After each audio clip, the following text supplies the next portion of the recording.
Needed to start the recording. Okay, so good morning to those of you on the West Coast. Good afternoon to those of you joining us from the East Coast. And good evening to anyone joining us from Europe or stations further east.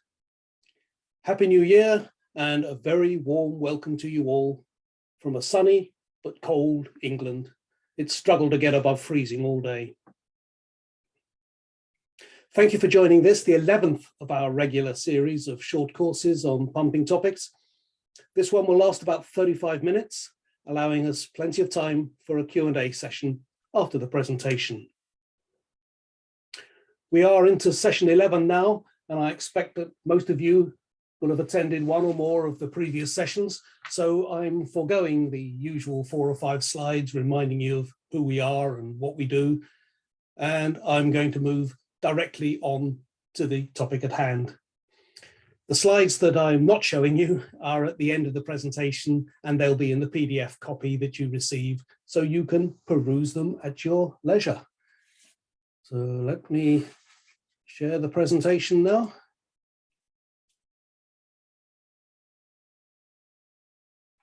There it is.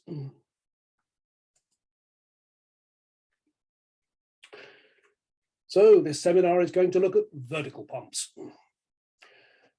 I quickly realized that this was too big a subject to cover in one 35-40-minute session, so I've divided it into 2.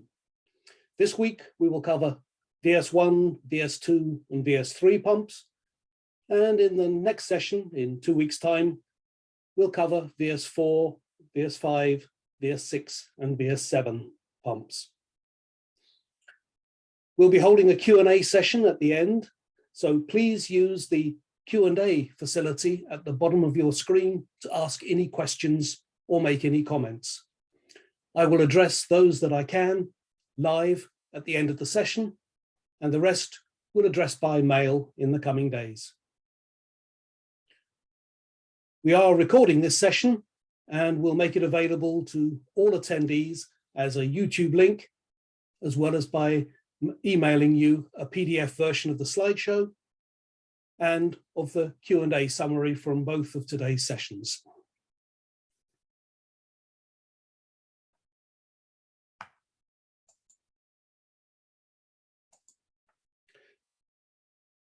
So here is our pedigree, our qualifications, if you like. We have a wider range of vertical pumps than just about anybody.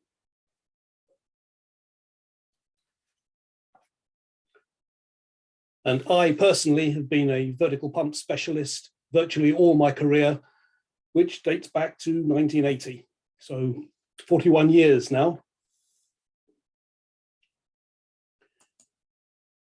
Here are the pump configurations according to API 610. VS1, diffuser type, discharge through column. VS2, volute type, again, discharge through column. VS3, axial flow and maybe mixed flow as well in this category. VS4, volute type sump pump with side discharge.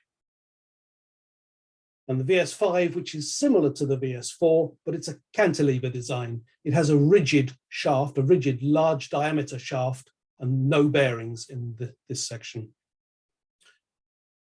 VS6, double case type, and VS7, volute type double case. So in today's session, we're going to look at these 3, VS1, VS2, VS3, and in the next session, we'll look at VS4, 5, 6, and 7. Much the same slide, but a better visual on it. VS1, smaller ones, these are Francis Bain's impellers. It's usually frequently a multi-stage pump. These are the mixed flow pumps, sometimes considered to be VS1, sometimes VS3, depends who you talk to. Double volute type,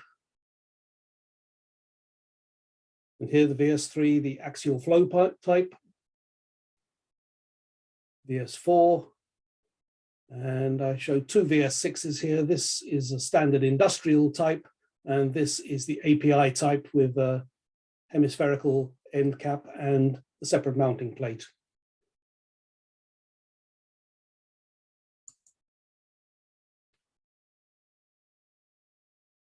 A little bit of pump theory here for you. I want to maintain the educational content of these sessions. So here are the four common impeller types. Radial, meaning the flow exit from the impeller is essentially perpendicular to the shaft axis. With this design, you are generating the most pressure. At the other end of the scale, we have the axial flow type, meaning the flow exit from the impeller is parallel to the shaft. With this design, you generate little pressure. Largely, it's about high flow. And between these two extremes, we have the mixed flow and Francis vane. And the Francis vane is a modified radial flow pump, giving a smoother transition from entrance to exit.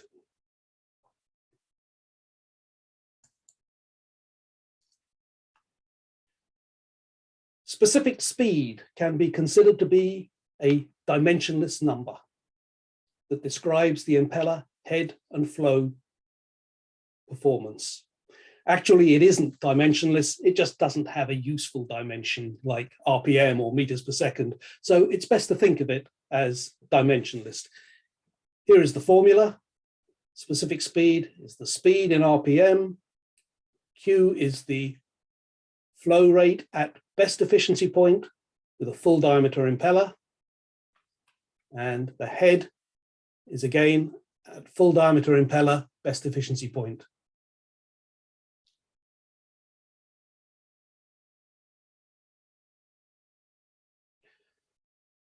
The resultant number that we get, whichever set of dimensions we use, uniquely describes the impeller performance. So here's the previous slide again, showing the various impeller types, and this time with their specific speeds in US units or metric units here.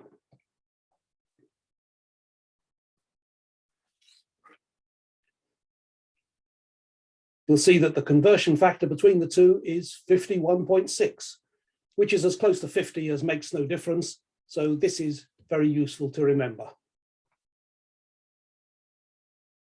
Now, specific speed tells us a lot about curve shape. Radial impellers have very flat HQ curves, flat HQ curve, and a continuously rising power curve. Mixed flow impellers have a steeper HQ curve and what we call a non-overloading power curve, which means it peaks close to best efficiency point and falls off either side of it. Axial flow impellers have very steep HQ curves and power curves that are similar and are actually higher at no flow than they are at the best efficiency point. Here's a really neat coincidence when using metric units for specific speed. The specific speed tells you the steepness of the HQ curve. So a specific speed of 45 in metric units gives you a head rise of about 145%. Very useful to remember. Now for the metrically challenged amongst us, here is the chart with US units added.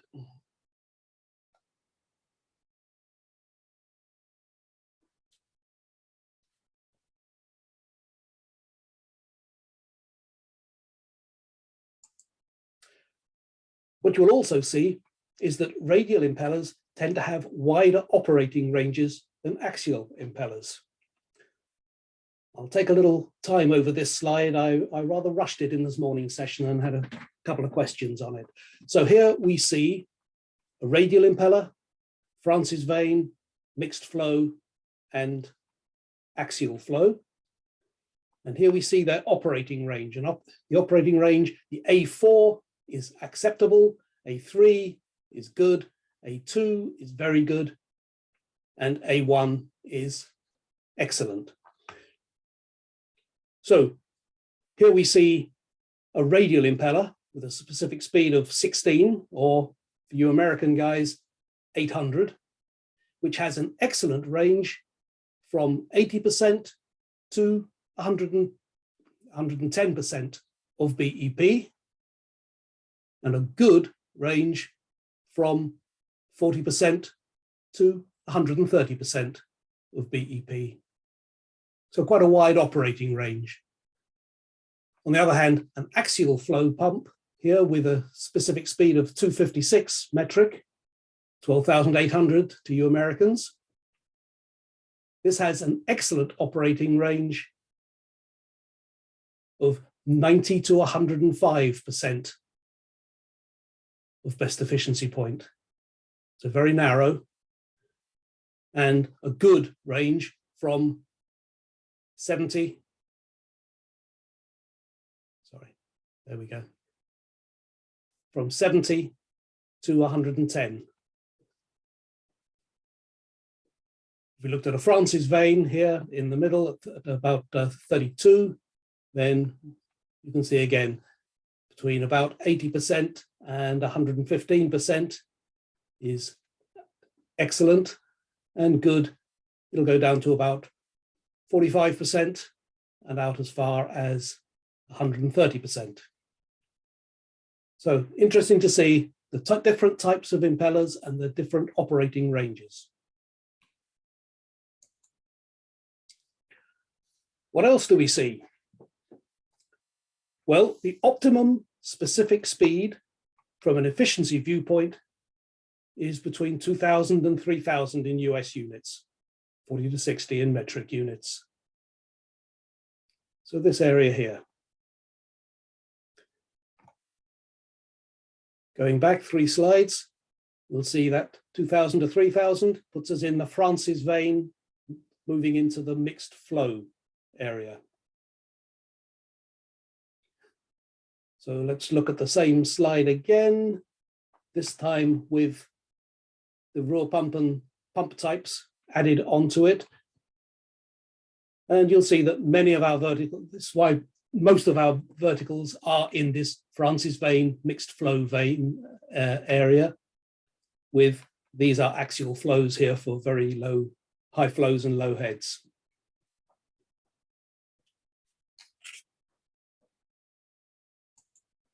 Well, here is what some of those impeller designations look like. You see the open impeller, a semi-open impeller, mixed flow impeller. And here's an axial flow impeller, basically a propeller. You see here a double suction impeller that we'll come to later when we look at the VS2s. There it is again. And here, the single suction closed impeller, the type that we'll see particularly in VS4 type pumps in 2 weeks' time.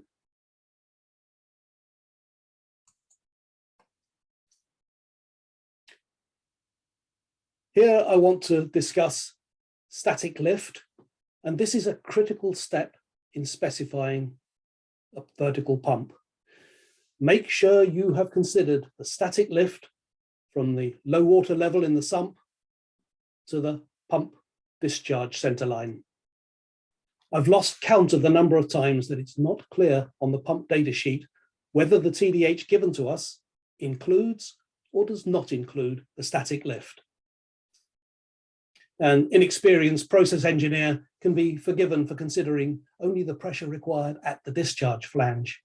It's for us equipment engineers and applications and sales engineers to ensure that the static lift is considered.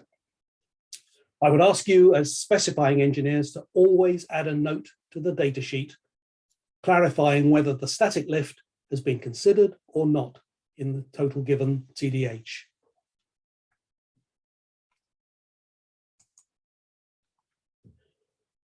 Okay, looking now at pump type VS1.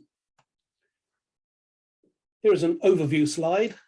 These are the lower flow Francis vane type pumps.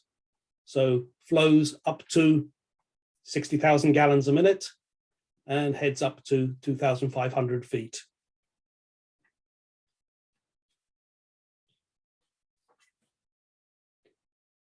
Frequently used as multi-stage, diffuser type, and often used as well with an electro-submersible motor. They can have semi-open or enclosed impellers. They will have a strainer on the bottom. And the lubrication of the line shaft can be pumped product or it can be oil lubricated. Standard materials would be cast iron. This is if we're talking about freshwater. Cast iron with bronze impellers, 416 impeller shaft. Column pipe would be carbon steel, would be threaded sections for smaller pumps, flanged on the majority of pumps. Discharge head might be cast iron or fabricated steel on larger sizes. Now, these are standard materials. These are the freshwater materials. We can manufacture in many other materials as well. These pumps are frequently used in seawater applications, offshore as seawater lift pumps or fire pumps, in which case alternative materials would be nickel, aluminium, bronze, for example, duplex stainless steel, and even super duplex stainless steels are being specified.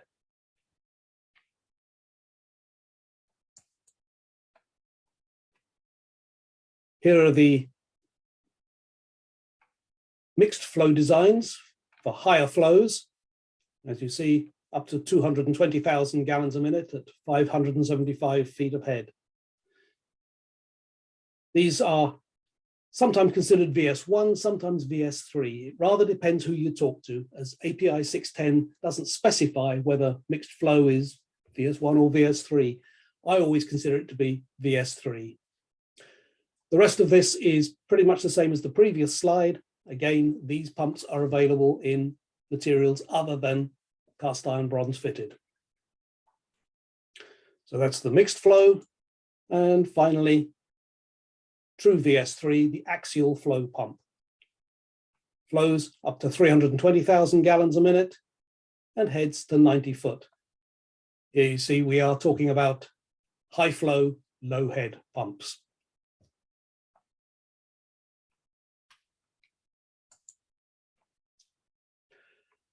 Here is the range chart, and it's in 50 hertz and 60 hertz. You'll see in blue are 50 hertz performance figures, and in black are 60 hertz performance figures.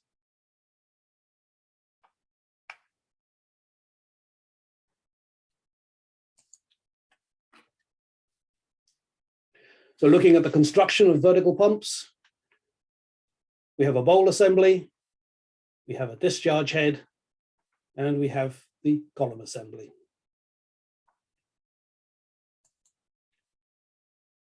Discharge head can be above ground discharge or below ground.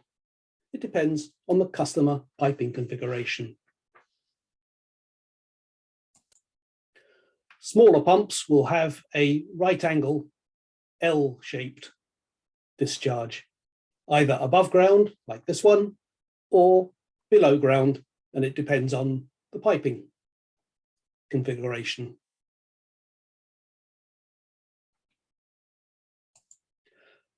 Larger sizes will have either a 3-piece or a 5-piece mitered elbow. Here we see a 5-piece mitered elbow there. Here is the shaft sealing, which might be a packed gland or it might be mechanically sealed. Now, the motor coupling type will depend on whether the pump thrust is accommodated in the motor or by a separate thrust bearing. If the motor handles the pump thrust, then we use a 3-piece rigid coupling if the pump is sealed with packing, or a 4-piece coupling here, a spacer coupling, if the pump is mechanically sealed. And the spacer is to allow the mechanical seal to be taken out without having to remove the motor from the pump.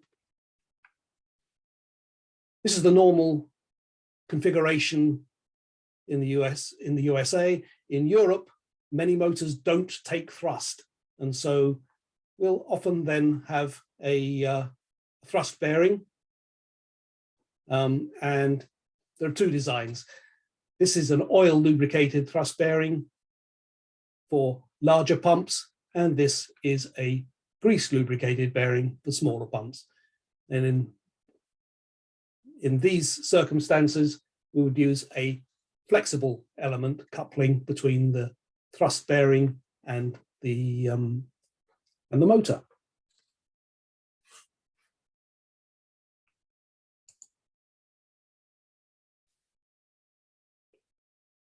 Now, if we're talking about seawater service, then hybrid materials are available. You could have stainless steel wetted parts, or duplex wetted parts for that matter, with carbon steel structural non-wetted parts. And the same here for the smaller ones. Incidentally, here you can see the rigid 4-piece spacer coupling used when the pump is mechanically sealed. So you can get this mechanical seal assembly out through that spacer coupling.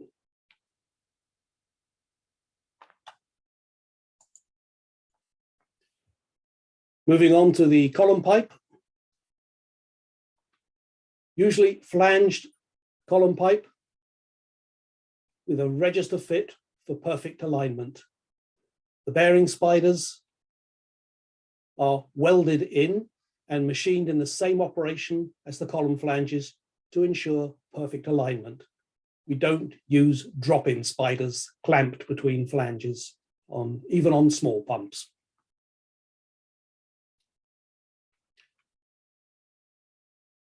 Typically, these column sections will be 10 feet long and will need a coupling every 10 feet. And there are 2 types, a sleeve type or a split muff type coupling, and it depends on the pump heritage. This is the Byron Jackson heritage design, and this is the Ruhrpumpen Germany heritage design.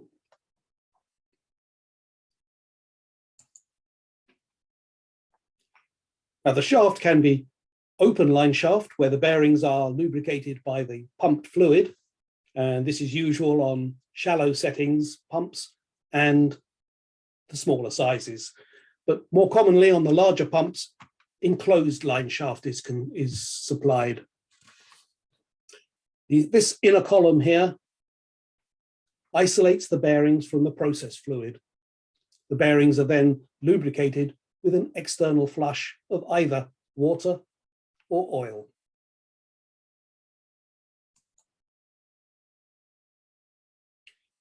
Here we are illustrating the water lubrication, which may well be filtered or strained pumpage, or it might be an external source, fresh water.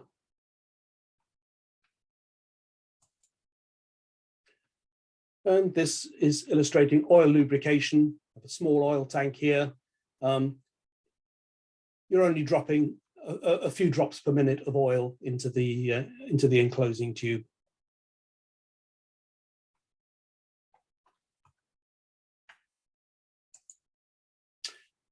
Here is the bowl assembly, which may be 1 or 2 stages on a large pump, but it could be 20 or more stages on a borehole pump. A large reservoir pump will only have 1 or 2 stages usually. Our impellers may be semi-open, open, or enclosed, depending on service.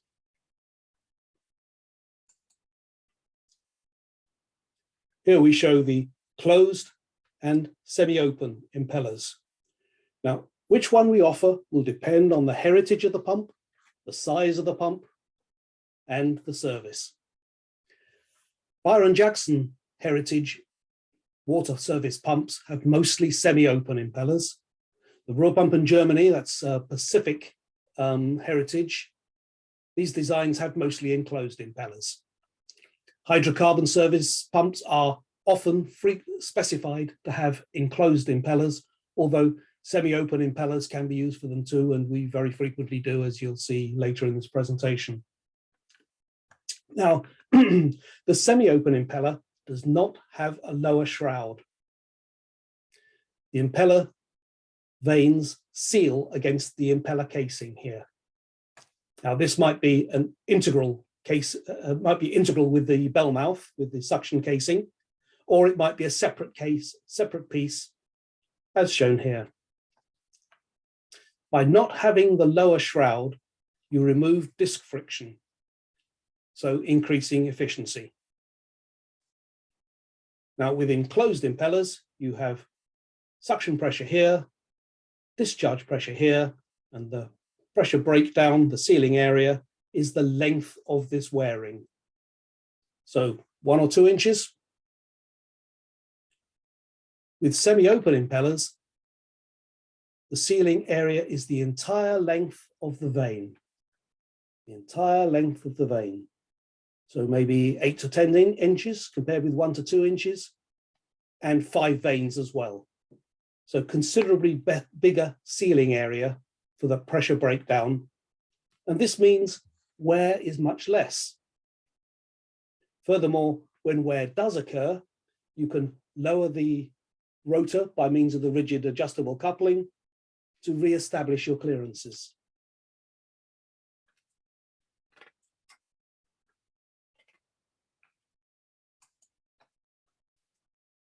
VS2 pumps, not nearly as common as VS3. Here is the overview slide. As you see, flows to 80,000 gallons a minute and heads to 800 feet. Actually, it's probably only 500 feet as a one-stage pump, but as a two-stage pump, it can be 800 feet. Has a double suction impeller taking flow from above and below. This leads to lower NPSH required, but as you're taking flow from above as well as below, the minimum level in the sump or inlet is likely to be the same as for the single suction pump. Not as extensive a range of hydraulics as the VS3s. We have far more VS3s than we do VS2s, but when it hits a sweet spot, then it's a winner. This is why they have an advantage. Single impeller volute design develops higher heads and capacities without the need for additional stages. So minimizing the number of wearing parts, useful when it fits the sweet point.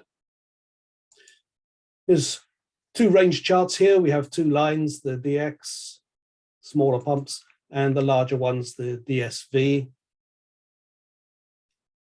Mid-range here is about 10,000 gallons a minute and 300 feet of head.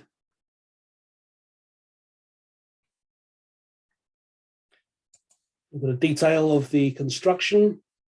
This is actually better shown in the next slide. It's less wordy and more pictorial. So here we see a 2-stage pump on the left and a single-stage pump on the right.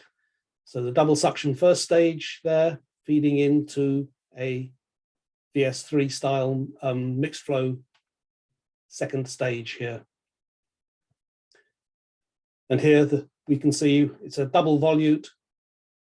So 4 discharges, 1, 2, 3, and 1 on the back, discharging into 1 common outlet.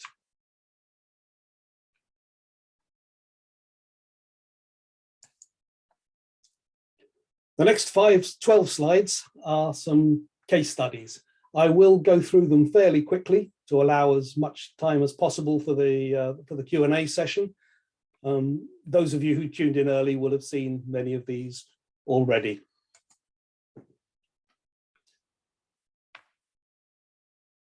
So this is the largest pump, multi-stage pump that we've ever tested. 60 CKX, so that's 60 inches in diameter bowls, 43,000 gallons, 460-foot head, 6,100 horsepower. So a very big pump, and we did full speed testing on it, and it's installed at North Texas Municipal Water District.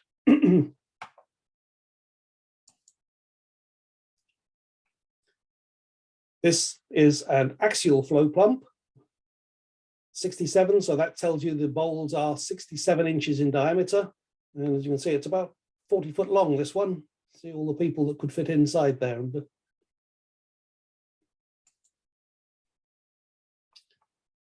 43-inch diameter, KX, so that's a Francis vane sneaking into mixed flow impeller, 30,000 gallons a minute, 160 feet of head.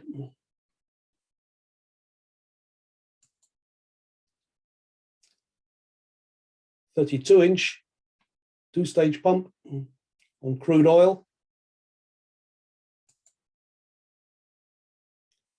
Another 32-inch pump on bitumen service.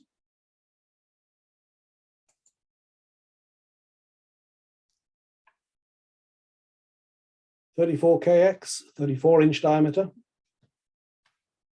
1,500 horsepower.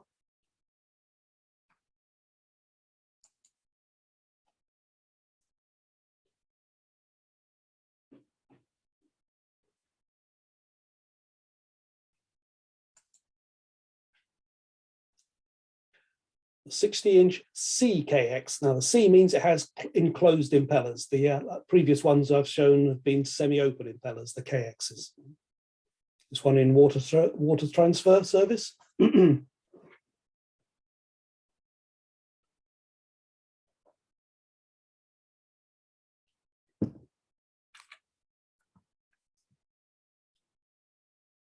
43WX, this is moving further up the specific speed, so it's a higher head, lower flow. Sorry, higher flow, lower head. I do beg your pardon. And this one from our German range, the TR1000, if I remember rightly, the 1000 means it's 1 meter, so 39 inches diameter.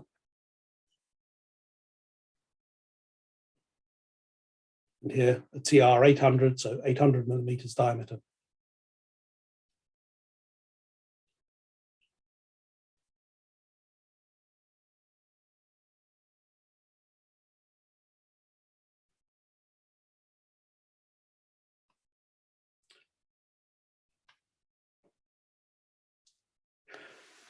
Well, that pretty much concludes the fun for today, and I hope you found it useful. I just get to advertise the next of the short courses, and the next course is part 2 of this session on vertical pumps. So we'll be covering VS4 and 5, VS6 and VS7. It's going to be on the 27th of January, which is 2 weeks today. Again, 2 sessions, one in the morning my time for the Eastern Hemisphere and one in the afternoon my time for you guys. The invitation will be published very soon, so put it in your diary.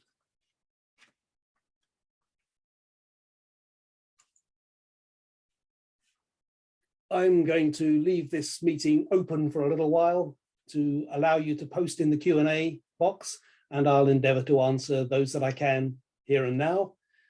And those that need a fuller answer or I need to do some research, then I'll answer those in the next few days. Anything you think of later and you want to ask, send an email to info@rawpumpen.com or indeed to me, smith@rawpumpen.com. Now, our marketing team will stand by and direct your questions or suggestions to the right person to answer them, which is probably me. And they will be sending you the YouTube recording and the PDF of the presentation, as well as the summarized Q&A from both of today's sessions. If you need a certificate of completion for this short course, again, info@rawpumpen.com. Now, on with the Q&A. Let me see what we've got in the Q&A session.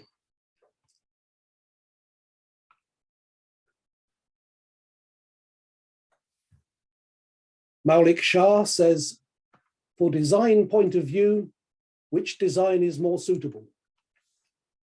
Really does depend on the flow and the head you've got.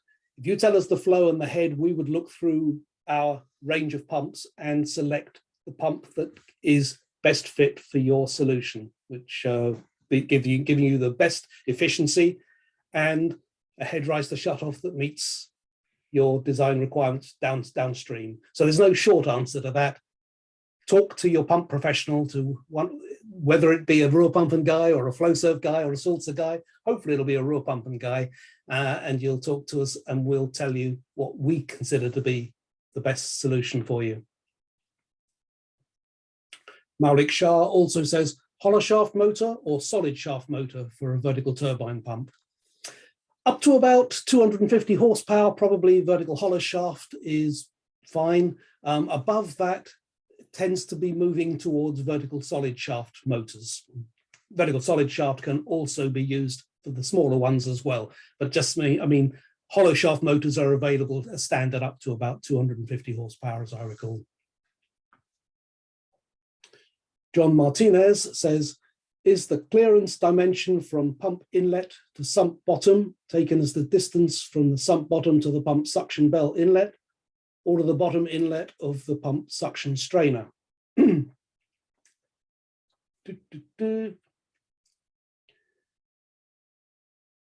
Generally, very large pumps often don't have suction strainers at all. And so when you're looking at the Hydraulic Institute standard, which is what we use to recommend sump dimensions, it will be the dimension from the bottom of the bell mouth to the bottom of the sump. Smaller pumps will tend to have suction strainers, and then yes, it really could be taken as either. You would then only really need a couple of inches of clearance below the strainer. Strainers, you see, are to catch things that you don't expect to be there. A bolt that falls into the water, for example. They're not there to strain out things like leaves or vegetation or things of that sort. If you rely on the pump for that, the strainer for that, you'll be in trouble no time, because it's not self-cleaning, of course. So it's to stop bolts and rocks that might get sucked into the pump and do some damage to it. You would normally have some sort of trash screen to screen out polythene bags and vegetation.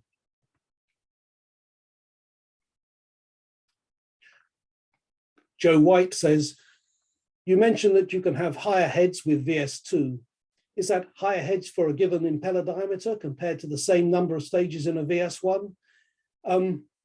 Yes, it's a higher head per stage beast. And so you might be able to do in one stage what you could do in 2 or 3 stages of a VS3, probably a mixed flow.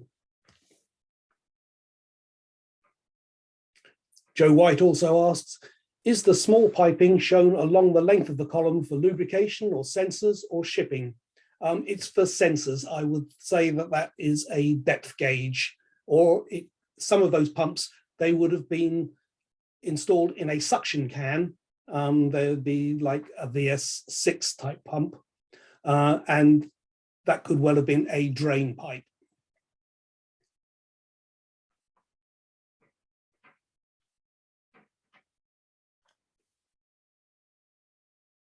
Mubashir Mohammed says, how does one get to choose which pump to choose and when? Is it selected by the duty point? Yes, this is really why we have jobs. It's our expertise that will do. So what we would encourage you to do is, when you have an application, speak to the pump sales engineer, tell him your constraints and your requirements. We want to know the flow and the head. What's in the water? We want to know, do you have pressure constraints of downstream equipment? So we need to look at the head rise to shut off, for example. If we can do this with you at the pre-bid stage, then we can point you in the right direction for the best pump for the application, one that will be the highest efficiency and do the best job for you.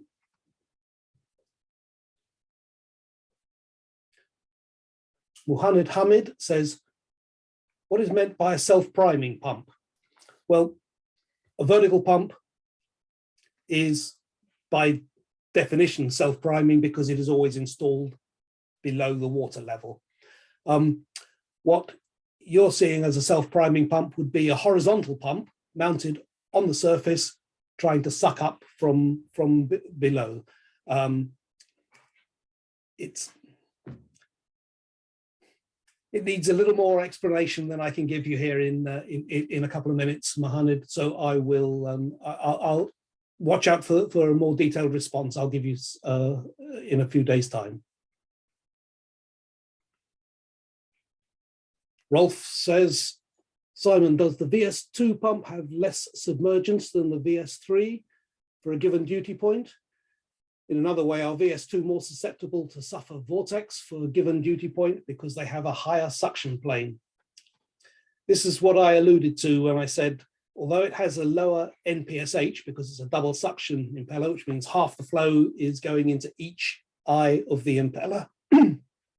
But on the other hand, because it's sucking from above as well as from below, your minimum water level in your tank is likely to be about the same as it was for a VS3 for those reasons, because you want to be sure of no vortexing as it enters the pump.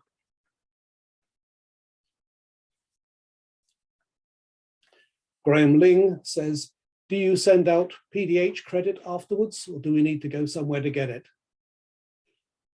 Sorry, I don't understand the question. Marco Arellano says, where can be found the previous sessions? Very interesting presentation, thank you. Marco, contact your local Rohrpumpen salesman or send a note to info@rohrpumpen.com and tell us, I assume that this is the only session you've seen. We can get you copies of the previous sessions. Esteban Nangolasmu, apologies if I've answered that wrongly, if I've pronounced that wrongly. Is it more common to have thrust bearings on the motor or on the pump? Any benefit of one type compared to the other? Rather depends whether you're in the United States or in the Americas or in Europe. In Europe, motors tend not to be able to take thrust, so therefore we have to put a thrust bearing in the pump. On the other hand, in the United States, most motors are designed to take thrust, so it makes sense to do it there.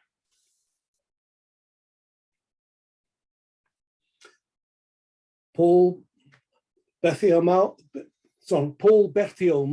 says, for the larger flow vertical pumps, how frequently does your company see hydraulic studies completed?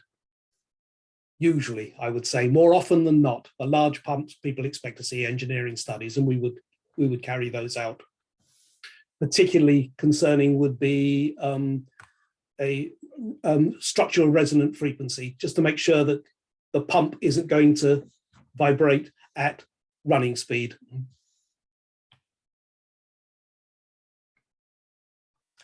Joe White says, how often do you see submersible vibration sensors on the bowl of the pump? Not very often, but they are available. There are submerged accelerometers are available, which can be fitted to pumps, but I don't think we see them very frequently. Anonymous attendee, is there a rule of thumb guideline to determine the lifting crane height to assemble or disassemble the vertical turbine pump, assuming 10 feet column sections? When we quote the pump, we would do a brief estimate and tell you roughly what that crane hook would be, and that would be at design stage, that would be confirmed. Panagiotis Veletsas says, total differential head are to be specified by the engineer in the data sheet for the inquiry, including static lift. Why do you need a specific note for that? I'll tell you, because a lot of people don't include it. The number of times I've seen it, and they have only included it from the discharge flange, and they said, "Oh no, we expected you to add in for that." Well, thanks, guys. Nice if you told us that.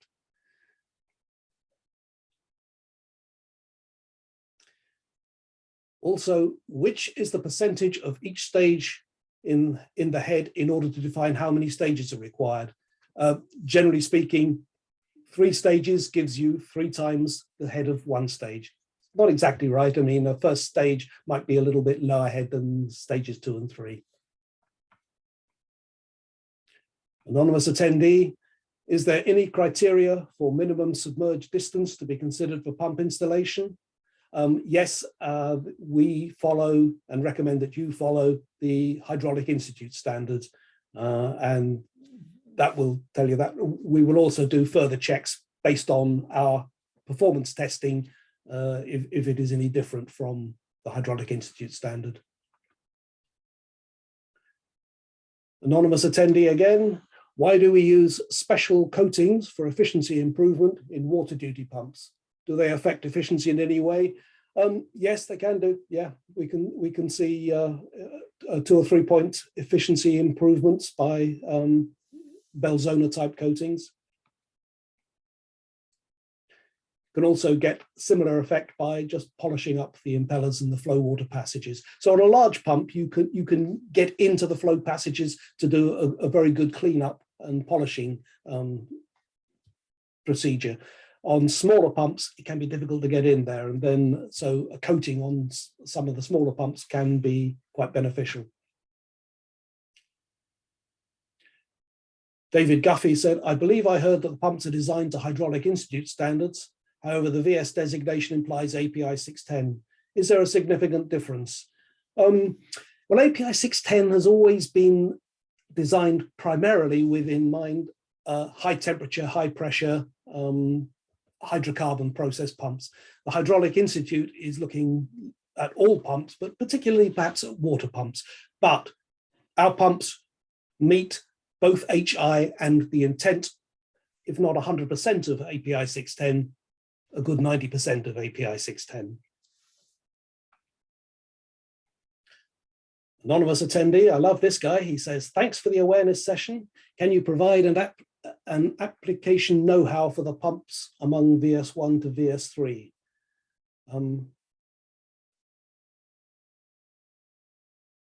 Need to think about that. I thought that's what I was doing today. The anonymous attendee again says, why vertical pumps are susceptible to reverse rotation? Are non-reverse ratchets or similar mechanisms always required for vertical pumps? It rather depends. If you're on smaller vertical pumps, which might have threaded couplings, in the event of you spinning the pump the wrong way, if the motor turns backwards, you could unthread those couplings. They're designed so that when the motor's turning in the right direction, they tighten as they run. So then if you run the motor the wrong way, they will uncouple. On the other hand, many people think that if you allow the pump to turbine backwards, maybe there's no non-return valve on the discharge, but that will uncouple a pump. Actually, it won't. It will be being driven from the bottom in the reverse direction, and that would also tighten as it runs. Easiest way to show that is with a nut and bolt, with a bolt threaded into the bottom of a nut and into the top of a nut, and see what happens when you turn it in one direction, then in the other direction, driven by the bottom. A little confusing, forget that. Larger pumps, which have keyed couplings, reverse rotation wouldn't uncouple them or anything of that sort. So you don't need a non-reverse ratchet under those circumstances.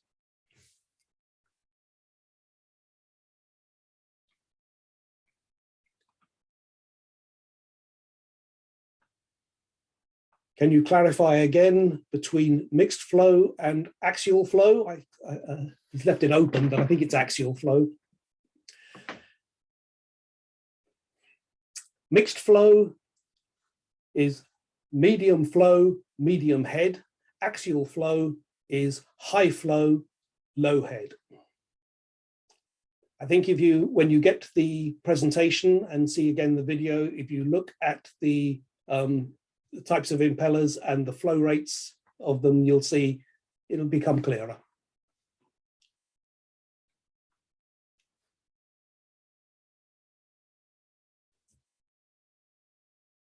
Stephen Cho, is there a limitation in terms of maximum length of pump column? No, not practically. We have borehole pumps that have gone down 800 feet.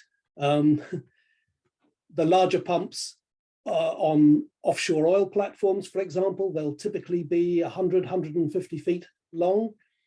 And obviously very big pumps in reservoirs, they'll tend to be 20 or 30 feet long.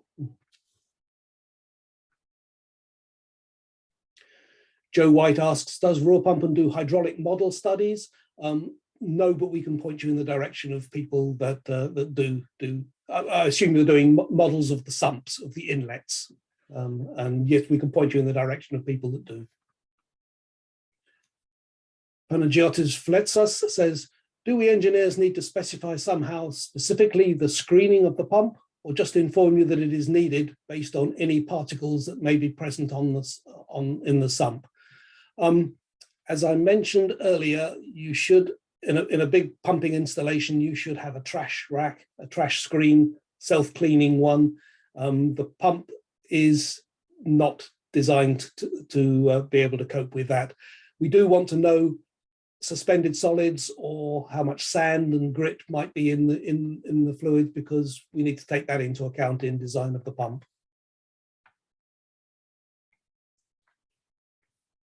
Parag Sonawane, are there cases of increased vibrations with spacer couplings in lieu of pin bush couplings? Does the spacer coupling induce any undue vibrations? No.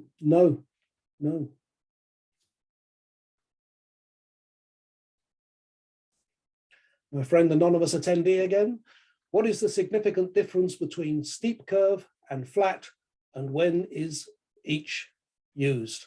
You see, you need to attend the course that I did on curve shape. I forget exactly which one that was. It's more of a subject than I can handle in 2 minutes here. I'll try and come up with a sensible answer for you in my written response on this Q&A, but really you needed to see the earlier session on curve shape. Panagiotis Vletsas, in mixed flow applications, what about the vortex breaker and any baffles may be required? Generally speaking, if you've got a well-designed sump inlet, then you don't need a vortex breaker. I think if I go back, we will see on one of the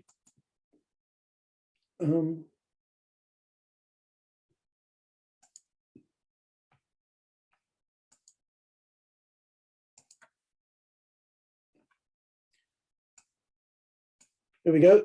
Here we have a flow modifier, which is combined as a suction strainer, and that was to change the flow dynamic as it goes into the suction of the pump to be a vortex breaker.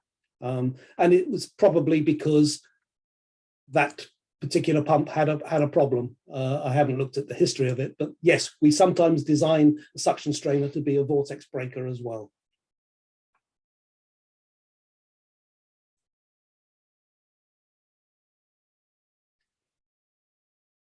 Rienzi Ramsahai says, can you go over the static head requirement and why it's important to take into consideration? What we need to know is at the normal pumping level, we need to know where the normal pumping level and where the minimum pumping level is, and indeed where the maximum pumping level is in your sump. And then you might like to calculate at the normal pumping level that the pump will meet your required total differential head requirement at the normal pumping level, or maybe you require it to be able to pump at the minimum pumping level as well. And you need to be able to look and see what happens when it goes to the maximum pumping level, because you'll have a higher differential head, and that might be an issue downstream. So you really need to look at all the pumping level circumstances. I can give you a better answer than that. That wasn't very good. I'll do it better in the typed answer.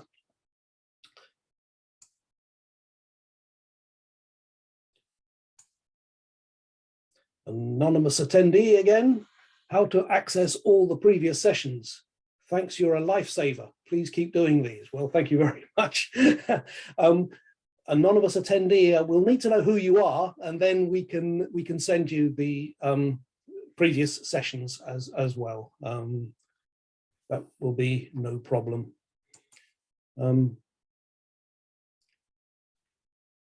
I've just been sent an answer to the PDH engineering credits, which I will, once I've understood it, I will add that into the Q&A answers when I do them. So that is all the Q&As that we have at the moment. There were 35 questions there. That's pretty good.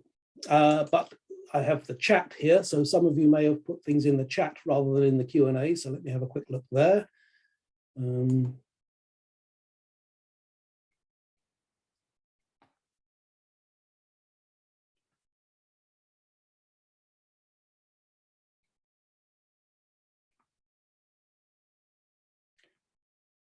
It's mostly nice comments from you guys, so thank you very much. Here's one. Oscar Escobar, do you have metallurgy recommendation depending on water quality, the ppm of TDS for vertical pumps? We don't recommend it's as such. We will give you the benefit of our experience and say this is often what's done, but we're not going to say that this particular material is absolutely suitable for what you do. You don't pay us enough for that. We don't know enough about the water quality of what you're doing. So we'll say, yes, people frequently use this metallurgy under these circumstances, but you know, we're not going to guarantee it. John M says, can you describe the enclosed line shaft lubrication at the bowl and suction bell bearing, whether oil or pressurized water? Sometimes the suction bell bearing is grease packed. Yes, thank you. That's a good point. Yeah, generally the bell mouth bearing there is grease packed for life. The oil lubrication generally goes only as far as the top bowl, and other bowls are bowl bearings are product lubricated.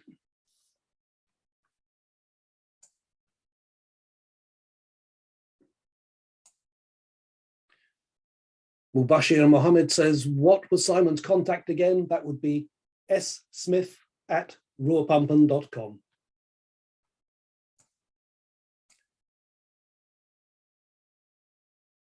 Well, some very kind comments there in the chat. Thank you very much for those comments. And I think we've got all the questions. Oh, wait a minute. Stephen Cho has come in. Is there any need to provide RTD protection device on the pump column bearings of large critical service pumps with enclosed line shaft? We don't normally do it. I'd have to check and see if we've ever done it, but it's not something we would normally require. And anonymous attendee, are there limitations on fluid viscosity on vertical pump selections?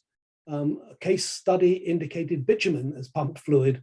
For highly viscous fluids, how does temperature affect the performance?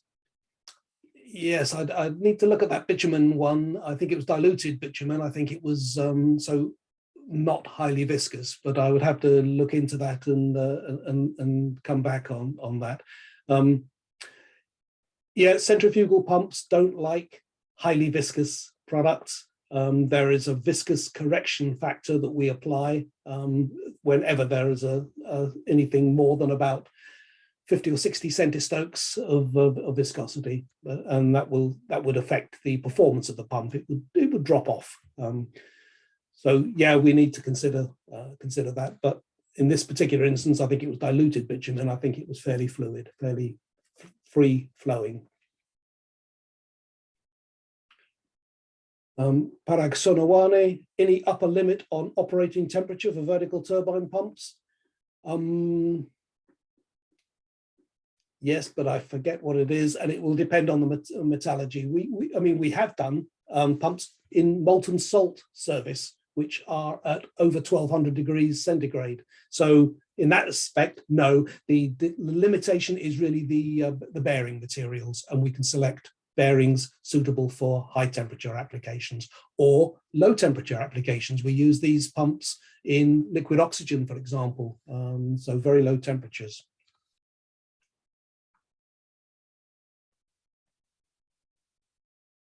Marika van Kalberg says, for seawater, sometimes titanium is used, e.g. in heat exchangers. Yeah, I don't think I've ever come across a titanium pump, though. The amount of metal that we have in these pumps would make it prohibitive in cost. It's commonly in seawater service.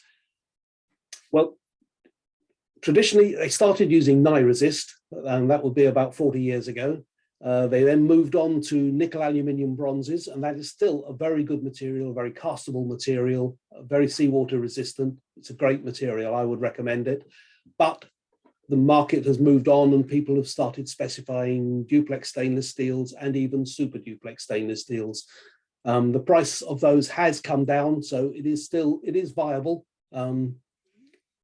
The column pipe that can be cast or fabricated in the in duplexes and super duplexes. It can be cast in nickel aluminium bronze, and it can be fabricated in stainless steels.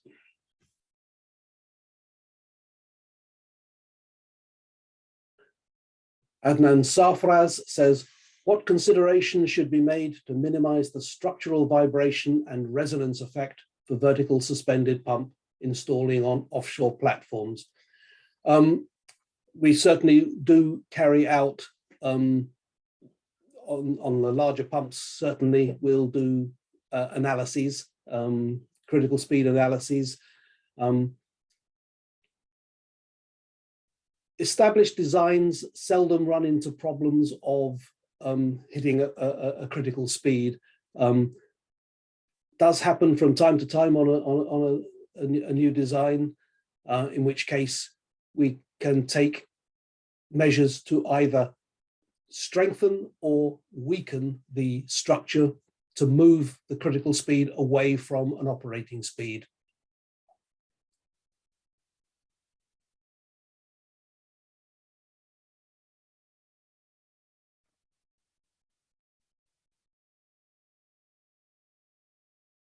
Akram Edgaim says, thank you for the valuable information. You're welcome. For the two different impellers, where the sealing area is either at the wearings or along the vane, I would prefer the one with the wearings. If they're covering the same range, but is there a big price difference between the two types? No, similar in price. It's a matter of availability. We don't necessarily have, I mean, with the Byron Jackson Heritage semi-open impellers, they're not all available with a closed impeller. A lot of them are, but not all of them. But yes, it's fine if you prefer the traditional closed impeller. We've probably got a hydraulic that will be the equivalent, that will have closed impellers. The Ruhr pump in Germany, which is Pacific pump heritage pumps, are they're all enclosed impellers, for example. So we would select from our German range if that was your requirement.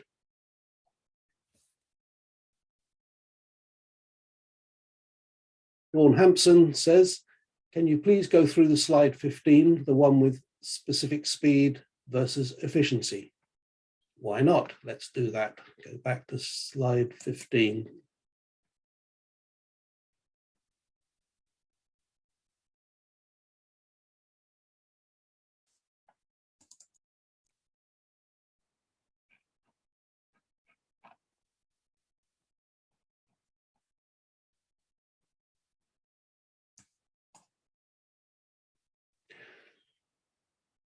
Okay. On the bottom, we have the specific speed. Now, this time it's in US units. Previously, it's all been in metric units. This slide came from the American Hydraulic Institute. So 2000 to 3000 specific speed. Here's the efficiency. So we can see that for large pumps, over 10,000, you can expect to get an efficiency above 90%. Smaller pumps, it's less. So let's go for mid-range and see an efficiency around about 85 to 90, around about 85%. 1,000 to 3,000 specific speed, which is 40 to 60 in metric units. And so that is the optimum design point for that, which corresponds to 2,000 to 3,000, the Francis Vane mixed flow region.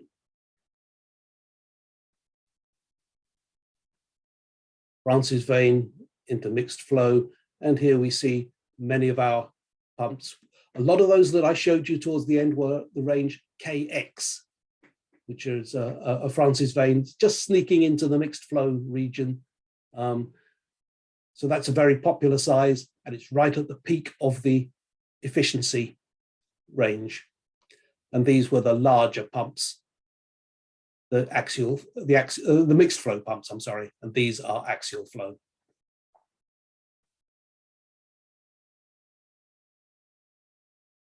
Hope that has helped. Let's go back to the Q&A. Hope that helped, Sean. Manikandan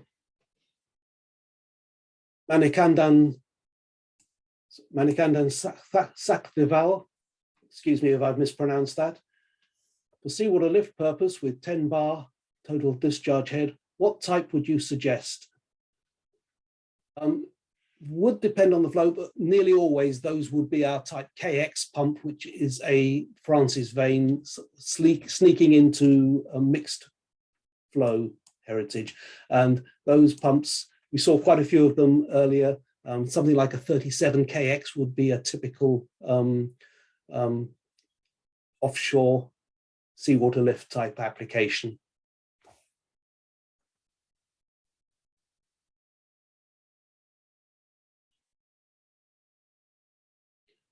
And Manikandan Sakthivel again says, which material would you suggest, nickel, aluminium, bronze, or SDSS UNS 32750? I'm not immediately familiar with that designation. I'm guessing it's a duplex.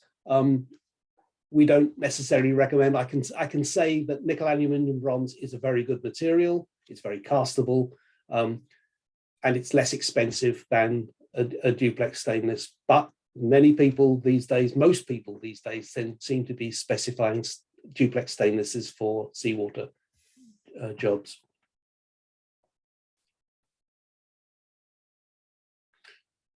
Manikandan has added here cost as a deciding factor. If cost is a deciding factor, then nickel, aluminium, bronze, I would say, would be the way to go, with either nickel, aluminium, bronze column pipe or stainless steel. 316 would be a cost-effective solution.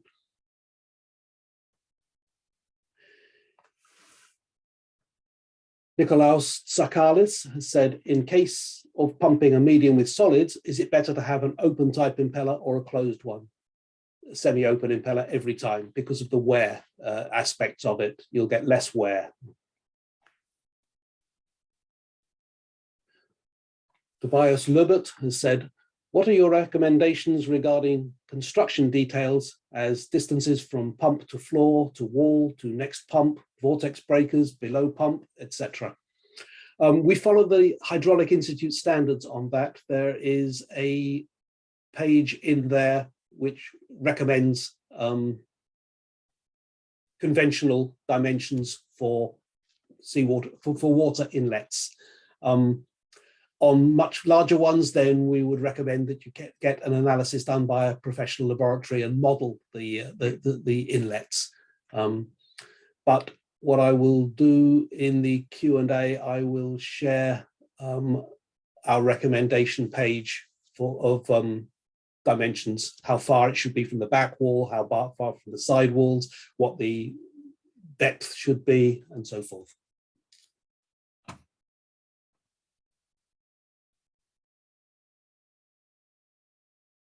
Ajit Singh Rawat says, at the time of assembly of vertical pumps, Usually float of the shaft is checked after assembly. Why actually it is done?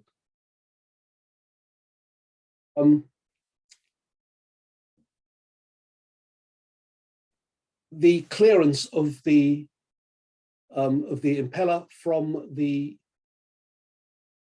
bowl assembly is critical. The running clearance is set. So during assembly, that would be adjusted to be the correct setting for that particular pump.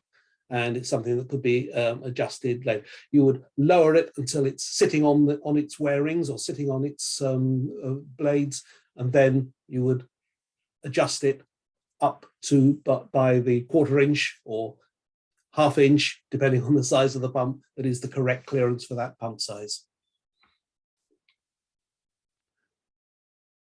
Oscar Morguel says, is there a preferred thrust bearing configuration for vertical pumps? The most convenient way, in our opinion, is if you can get the thrust taken in the motor. Most American design motors will take thrust. Many European designs won't, although they will usually do it on larger ones, which are built to order anyway. You've reduced the overall height. You're reducing the risk of hitting a structural resonant frequency by doing it that way. But many European and Eastern motors don't take thrust as standard, in which case we put the thrust bearing in the pump.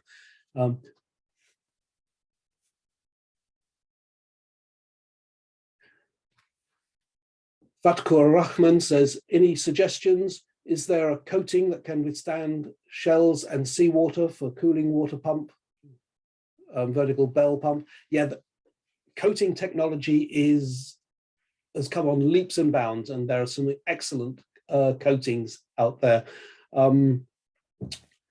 We would consider it on a case by case, I think, and we could put you in touch with people that can advise on that.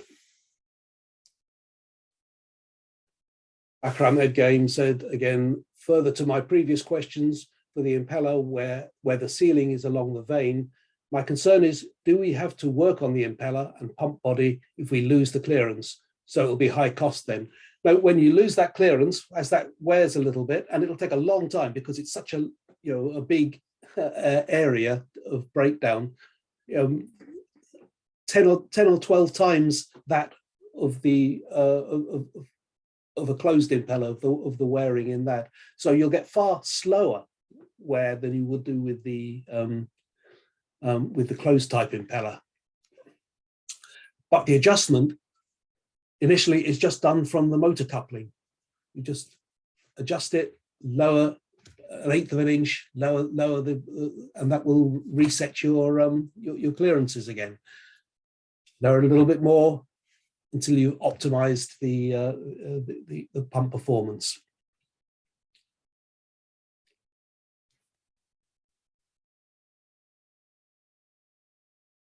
David Burkham has said, where and how will these big pumps, e.g. the TR800, be tested?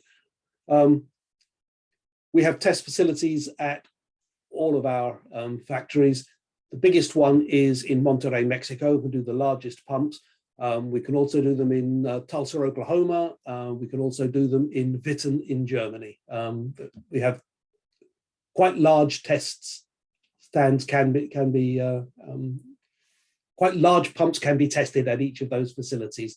Mexico is our biggest, but Germany has a big test stand, and also does Tulsa.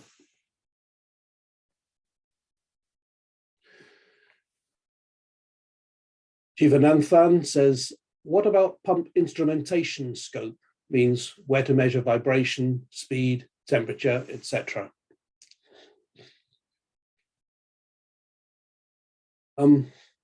Vibration on a vertical pump is normally measured at the top flange where it joins the motor. An accelerometer there would be the place to do that. Speed you measure off the shaft. Temperature, we could put a thermo well in the discharge head. More common would be to measure it downstream from there.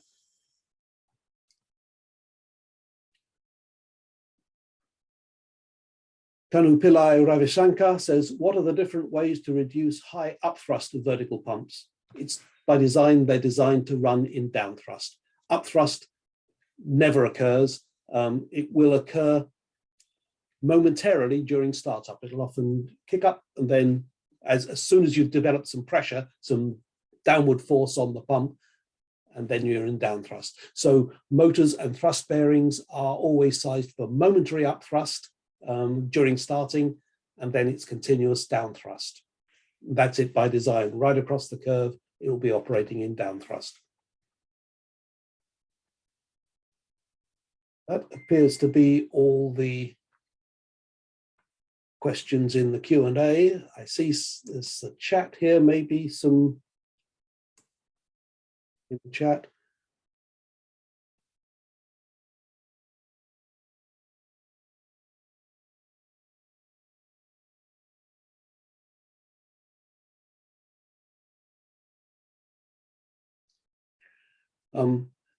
Jaskamal Singh has said, if during pump procurement, the provided pump is having a flat curve, will it be a problem during operation? Flat curve is not something we normally suffer from in vertical pumps. Vertical pumps generally have steep curves. Any VS1, VS2, VS3, VS1, 2, and 3 for sure, and VS6 pumps, they have steep curves. Typically 40% to 60% is not uncommon. So you're never going to run into an operational problem with those. VS4 pumps have radial impellers usually. They can be quite a flat curve, but they're normally on sump duty. I don't think operational issues are going to be a problem there. They're normally just on sump drainage type service.